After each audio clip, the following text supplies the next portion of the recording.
Greetings Assassins, Wayne here and welcome to another video and welcome to some more Assassin's Creed Unity.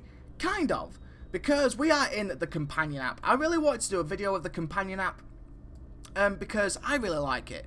I really enjoy it. It's a great little game, it's a great extension of Unity, and yeah, I really enjoy it. My wife plays it also. My wife really enjoys it. She plays it more than I do, to be honest, to the point where she's actually addicted to it, I think.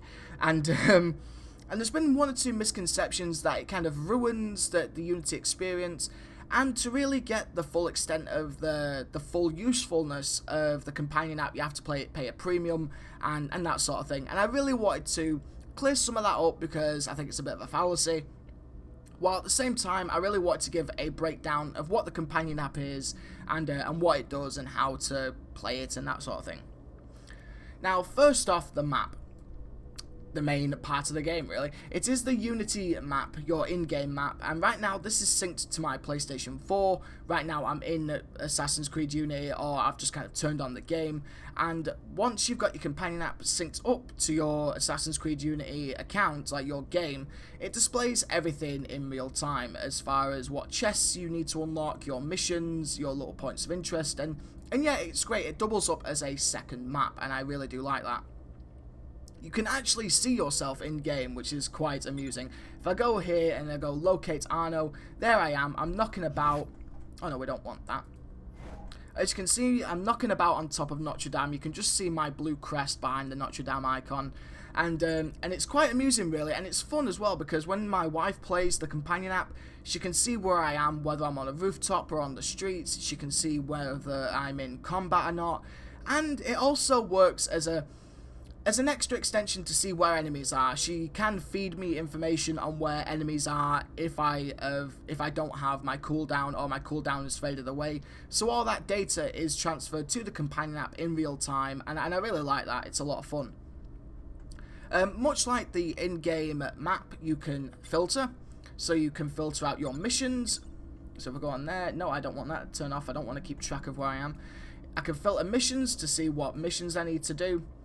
Or I can filter points of interest, i.e. chests, bases, locations, cockades and that sort of thing. But for the point of the companion app, we'll just select that. Now here we go, the map. Now before we get into all the detail of what these clusters are, which is the main part of Assassin's Creed companion app, Assassin's Creed Unity companion app, sorry, we'll go around the exterior. We've already looked at filters and Arno location, but you've got your credits here in the top right hand corner. These nomad credits work as your currency in the companion app. You use them to upgrade your assassins and to buy eagle pulses and all that sort of thing, and we'll discuss more of that as we've progress further into those areas. You can earn nomad credits by completing missions, completing glyphs.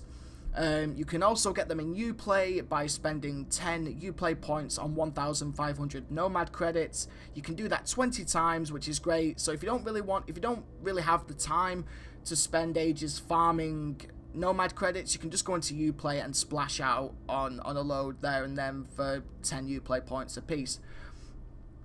However, the game also offers its own nomads. Like, say, if I, through nomad points, like if I click that, I've just been given 75 nomad points, nomad currency. And now, because I've selected that, it will refresh in an hour. And once it's refreshed, I can get 75 more points. And that's what these little gold icons are. And each one of them gives you a different amount of nomad points, like nomad credits, and a different cooldown period based on the difficulty of that district. Within Unity, each district has its own difficulty star rating. The Center Island, for example, is only a 2 difficulty star rating, so the cooldown and the amount that I get is a lot less. However, if we go over here near the Pantheon, for example, and select that, right now it's I've got a 7-hour cooldown time, though the actual cooldown time itself is 8 hours. And after those 8 hours, I'll get 350 nomad points for that. So yeah, the amount you get and the length of the cooldown is based on the default difficulty level of each district based on their star rating. And that's how you get nomad credits. Nomad Brotherhood, I'll discuss that as we get into the missions. But one thing that I do like about the companion app, it doubles up as a pause menu, or like an extension of the pause menu, where I can keep track of all my initiate stuff, I can look at the databases that I've collected so far in game, I can look at my loadouts and my gear, my weapons and all the rest of it. I think you can customize, I'm not too sure, don't quote me on that. Oh, excuse me. Sorry, full of wind. But you can keep track of what gear you need to unlock and what gear you already have unlocked, and it's all displayed for you, in real time. That is so rude of me, I'm so sorry. You can also get a heat map which shows the level of Templar threat within certain areas, but I won't go into there because it actually kind of spoils some of the mission data, and I don't really want to spoil it for anyone who's yet to complete Assassin's Creed Unity. So yeah, not including the main companion app game, the app itself doubles up as a great map and a great extension of the pause menu by default, so that's useful. But the game itself is a little bit more interesting, where the game itself are these clusters. Now each of these clusters is built up of one central node and one central hub and 3 nodes around it. The central hub is a puzzle, and I'll show you the puzzle, where it presents the 3D rendering of a location within Paris.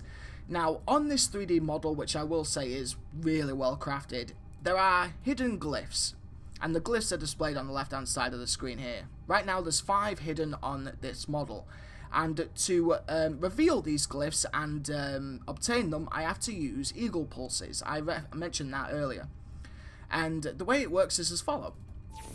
I hit a pulse, the glyphs are revealed, and I collect them.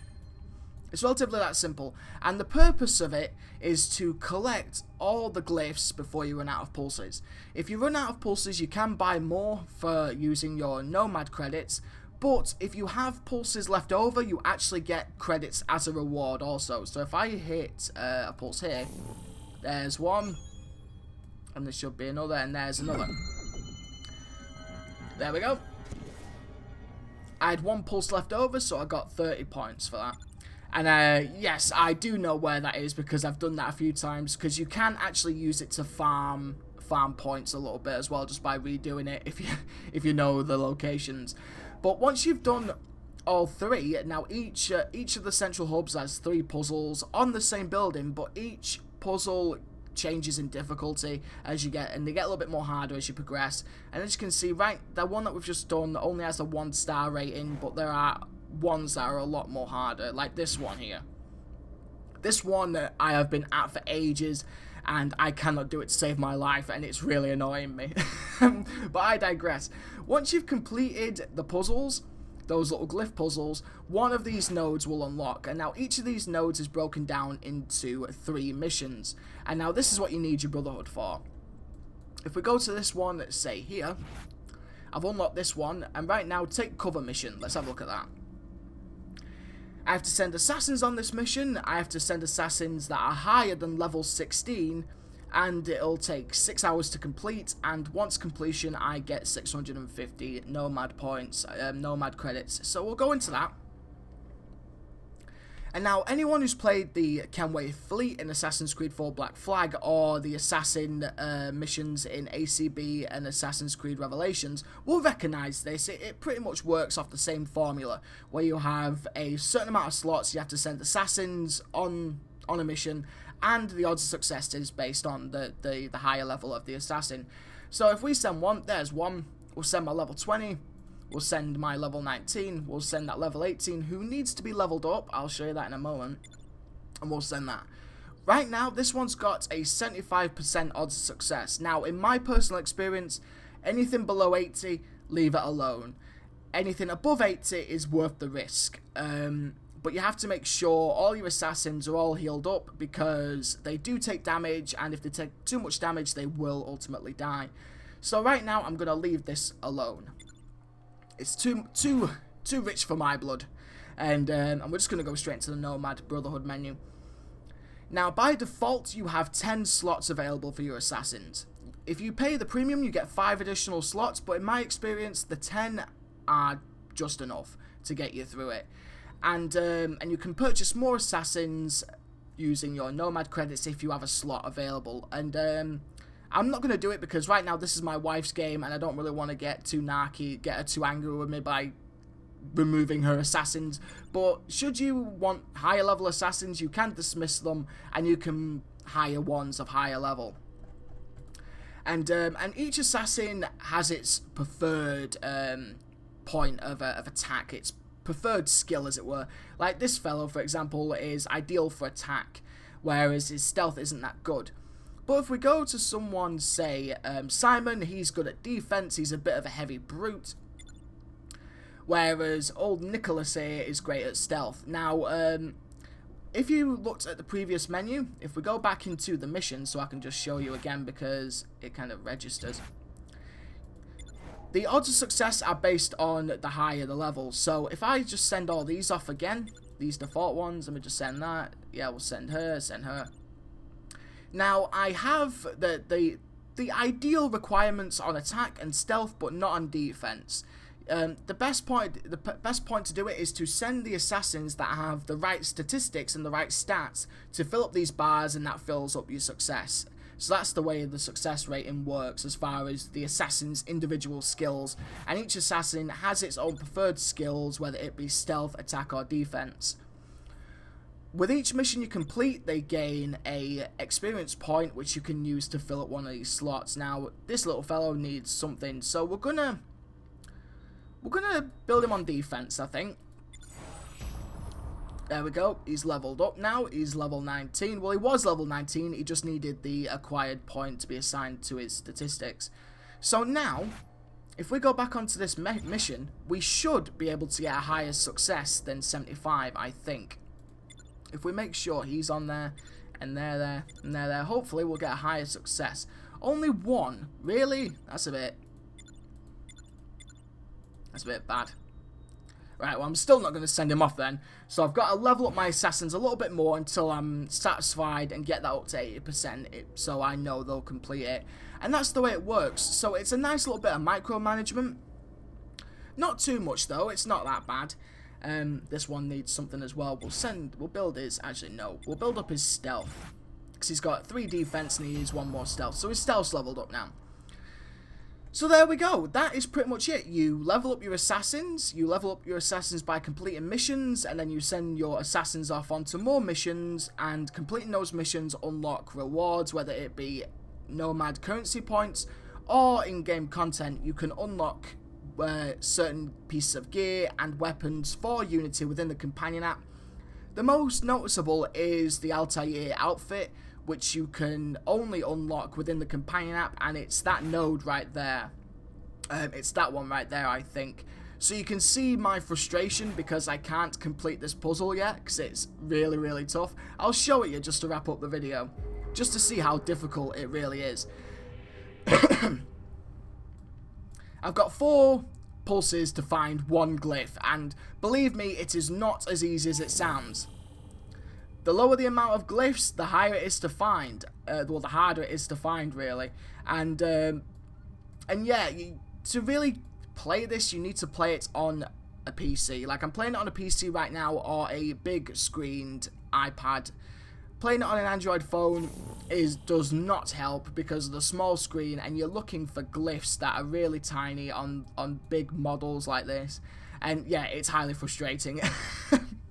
But it's fun, and I know once I've completed it, I'll be so happy that I've completed it, and I'll be able to get my Altair costume eventually. But yeah, if you want the Altair costume, you have to play that particular one, and if you want to unlock everything within Unity, you have to play the companion app. However, certain things like the nomad chests, which you can unlock, do not count as into your overall synchronization of chest collection. The nomad chests, if we go on points of interest right here, the nomad chests, no, we don't want that, we want that nomad chest. That nomad chest, please. The nomad chests do not count to your overall synchronization on chest collection.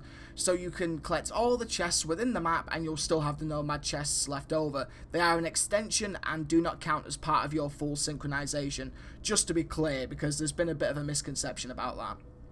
But yeah, guys, that is the Assassin's Creed Unity companion app. I really like it. I really enjoy it. My wife also plays it. My wife really enjoys it. She's addicted to it.